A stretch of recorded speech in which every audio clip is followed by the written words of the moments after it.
Hey, we're Kirk Thurmond and the Millennials, and you're watching Cinderblock Sessions.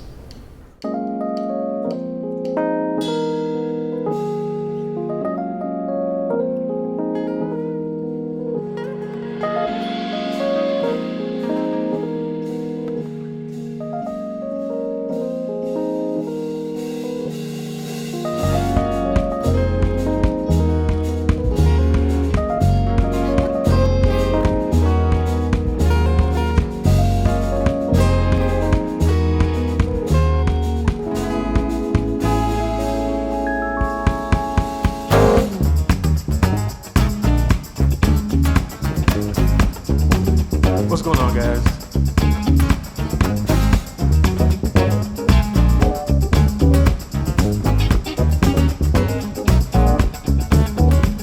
Another day is dawning, waiting on me.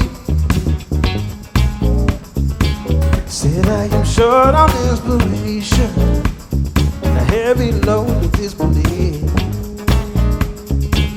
My TV tells me it'll be alright. Computer said the turn up the street. There's such a divide between the headlines and what my eyes are telling me. And that's why I'm day and night thinking right. A disco is closing on me. We gotta fight for a silver line. Gotta fake me up now.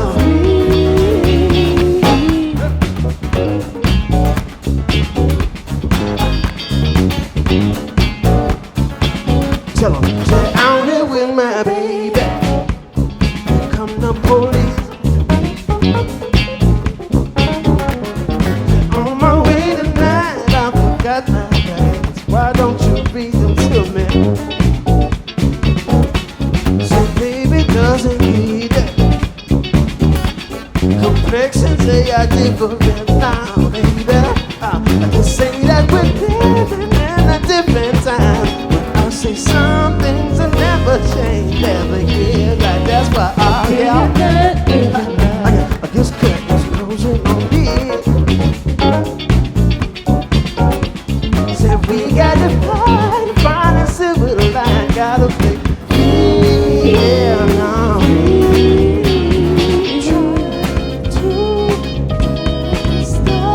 Truth and step into the light. Don't wanna burn it down, but just doing nothing ain't right.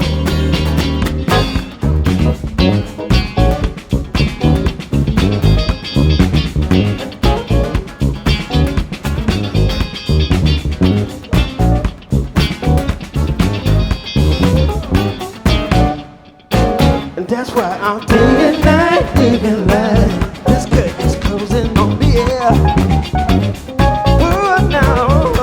Said we got to fly, I gotta be free. Whip it now, yeah. Now, this curtain's closing on me, yeah. Now, baby, said we gotta fly for a silver line. Gotta be free, yeah, now.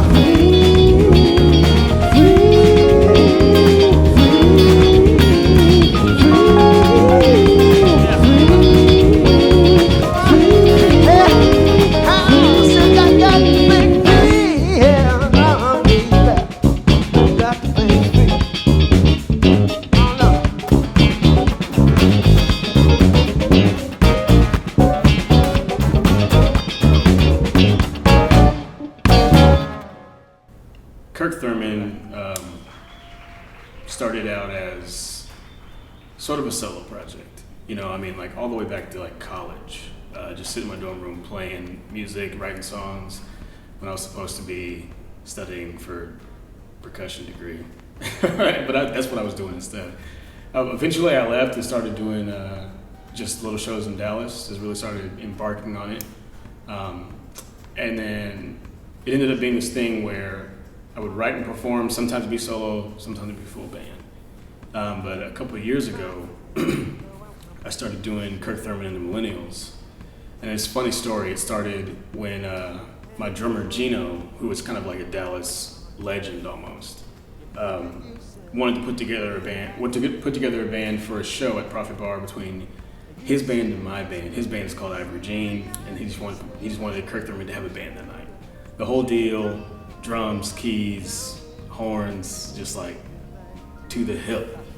And so we did that, and it went over so well that everybody just kind of knew that was it.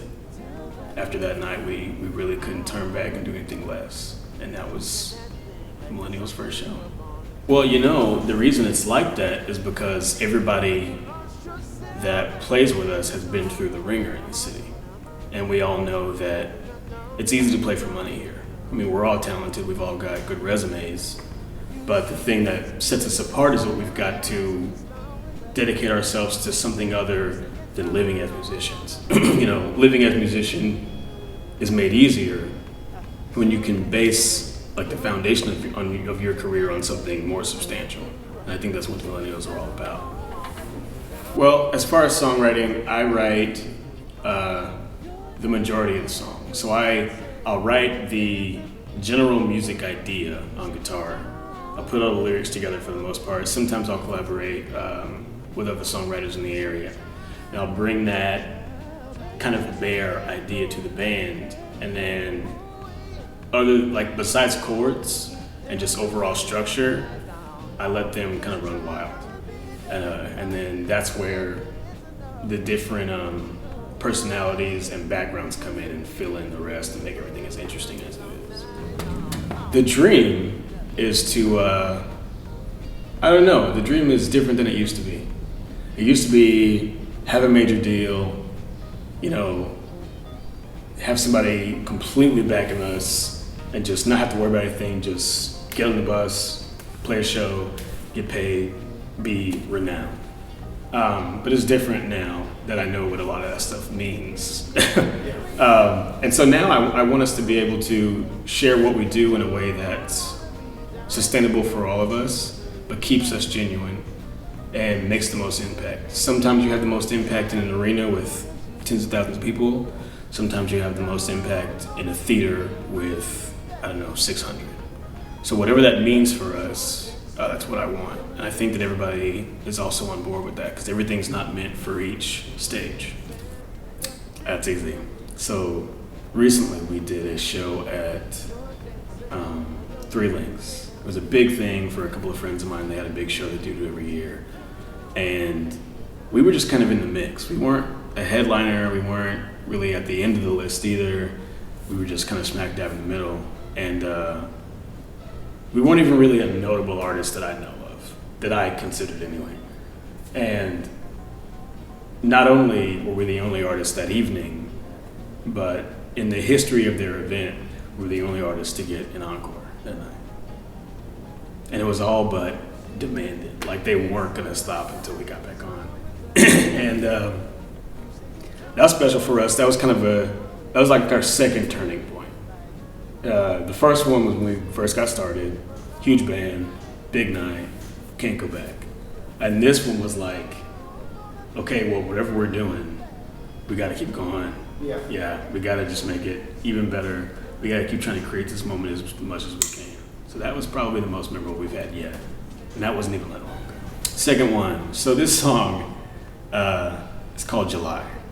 And it's actually about an extremely long month of July after a person has agreed with a girl that they love that they'll be seeing them in September. So it's like, hey, I really want to see you. We don't live in the same space. When we come see you in September, it's going to be great. And then July proceeds to be the hottest and longest month he's ever seen in his life.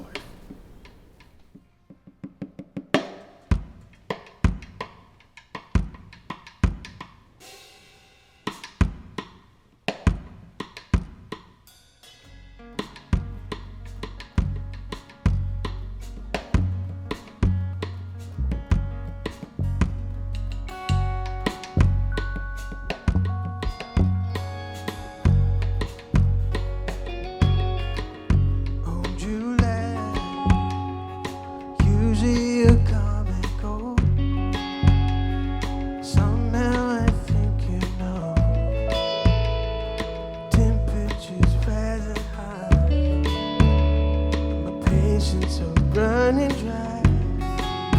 You've been reading the things I write behind my back, and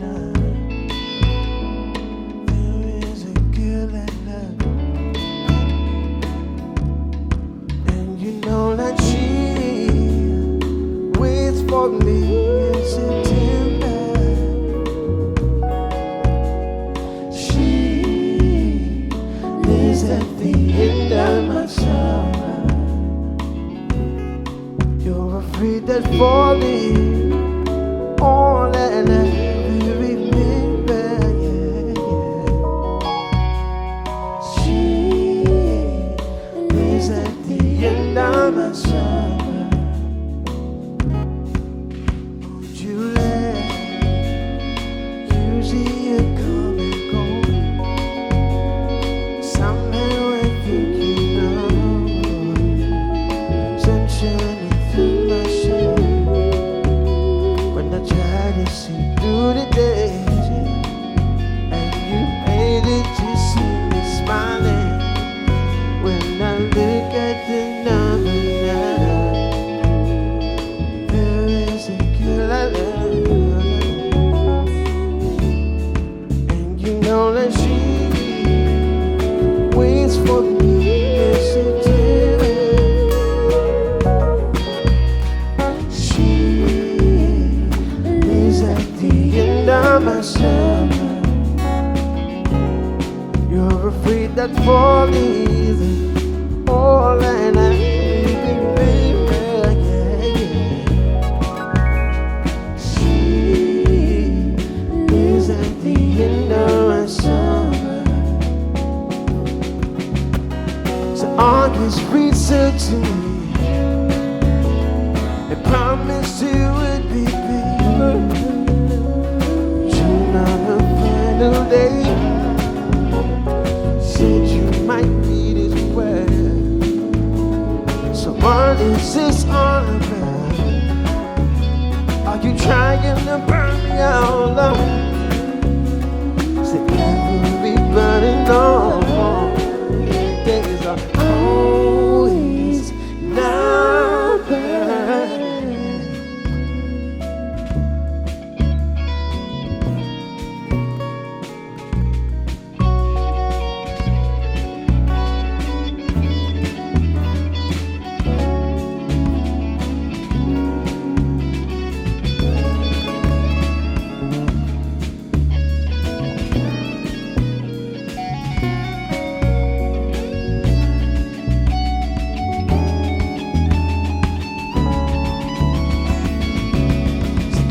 Know that she waits for me in September, yeah, yeah. She lives at the end of my summer. No. You're afraid that wrong is all that I can remember, yeah, yeah. I know nothing. She lives at the end of my summer.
I'm taken by you still. Now that we're older,